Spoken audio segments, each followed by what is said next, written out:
Welcome back to the Slow Burn. Today we are discussing rosin over resin. What are they? How are they made? Is one stronger? Is one better? And which modern herb co-products can you find them in? Stay tuned.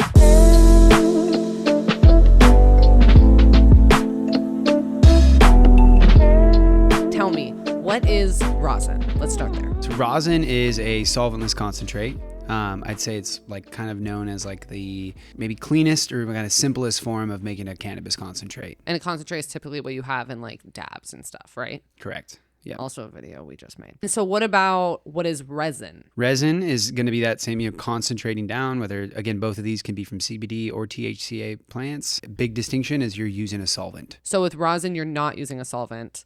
And with resin, am I doing it right? Yeah, with resin, exactly. You are using a solvent. And don't feel bad. It's like literally probably the most confusing distinction, I'd say, in my experience in the industry. But right. People that I've worked in the industry for a decade that still kind of confuse the two. Like, so what's the difference? Yeah, it's one small letter between them, but they're like vastly different. Okay, so can you tell me a little bit more about, so there's a solvent in resin, and then there's not a solvent in rosin, and how does that make them so vastly different? Yeah. So rosin first starts from hash. So to make you take the cannabis plant, again, whether it's CBD or THCA, the same, and you either kind of there's a lot of ways to make hash, but the most common are like ice water, like bubble hash. So I'm using ice and water to separate off the trichomes, which are like these little think of like water balloons with THC and terpenes in there that we want on like microscopic level. Aw. Yeah. That's a pretty image. Yeah. So you either can use like ice and water to pull those guys off. Okay. Or you can use, it's called dry sift, where you're essentially think of you're sifting off with just like a screen to pull off the trichome. So either way, I've now separated the trichome heads from all the plant material. Okay. And then I take that hash and then press it with like a big press and heat. Like how rosin first started, people were using hair straighteners. Really? To actually press, and that was like some of the first rosin getting made, I believe. Where some heat and pressure is then what separates the hash and gets extract it out. Exactly, get those trichome heads to separate from the concentrate. And so that's all you're using is essentially make the hash with water or some kind of sift, and then heat and pressure. So then there's no solvent used in that. Is one then considered better? Is the one rosin, since there's no solvent, does that make it better? Or is there really a difference? My personal opinion, I just think, I don't know, maybe it's a little too diplomatic. I just say they're different. Yeah. I think rosin has a lower yield. It's more, you need to really watch the material that goes in. It's like very finicky. Some strains don't wash well to rosin, some do. So it's more of a craft process for sure. Okay. But then resin, it's more scalable. We can, make a lot more strains will yield well with live resin as opposed to rosin, so we can do a lot more with it. But there's some technical details, like technically speaking, I think you might get more terpene in live resin, in my personal opinion, as opposed to rosin. So I just say they're different, and it just depends what you're going for. Can you explain the loss of terps in rosin due to temperature?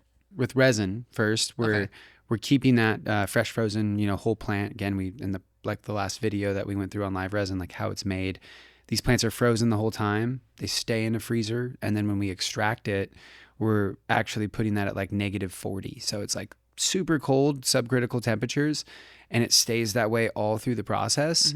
So terpenes are naturally will off gas at room temperature. They'll start to disappear, and because these are frozen the whole time with live resin, you keep all of those terpenes. They're all sequestered throughout the whole process, and they don't go anywhere.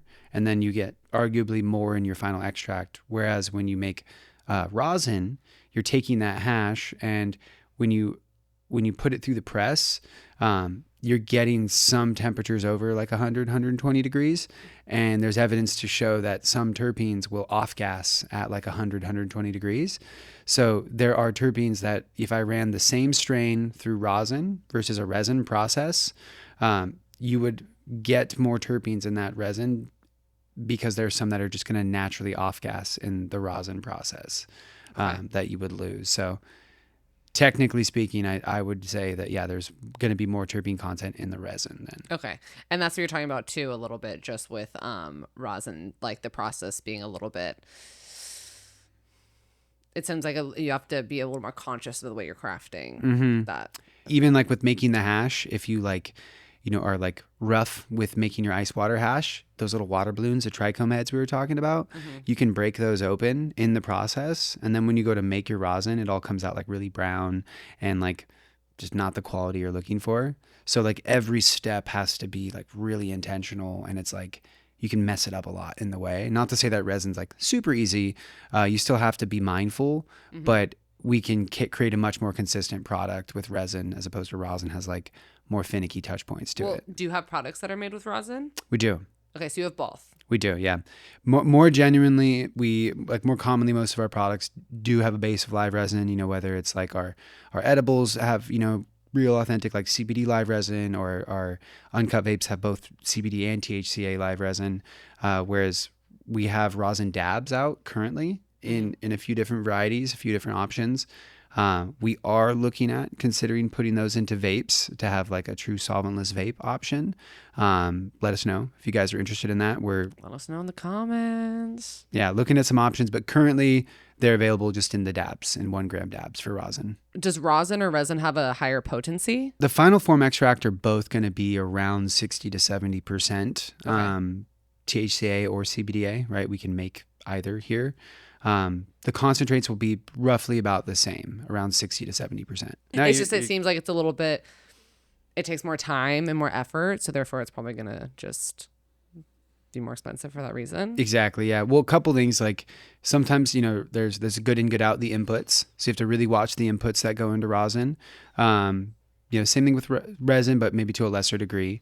But I think the bigger determining factor for rosin having a higher cost is, yes, the process is more intense, so like more labor intensive. You know, we have pretty scaled equipment on live resin that we can put things through like semi-automated machinery, whereas rosin has a lot more manual process. But I think the biggest thing is just the yield. We see like a 4% yield on a good live resin extraction, whereas you're more like 1 to 2%. So on rosin. So the same flower, if I put it through either way, I'm more than likely going to get a higher yield, like more oil back when I make live resin than when I make rosin. So for you guys too, it's not that you recommend one or the other, but you just want to have both options available for your clients in case like people have a preference. Exactly. Yeah. It just, you know, depends on your mood or what you're feeling. For me personally, again, I think rosin has like the most you just like true to plant profile. It tastes just so much it's like kind of like unprocessed in that sense, whereas live resin will have a really high terpene content and still be a good expression, but there's just a different note, because I feel like different terpenes come through with the resin than you get with the rosin. And I've seen like our GMO, for instance, like seen it go both ways, and they just taste different. And it's like preference is what you decide is better, I guess. Okay, awesome. Well, thank you so much for explaining that all. If you have any questions, put them in the comments below, and we'll see you next week. Exciting. Bye.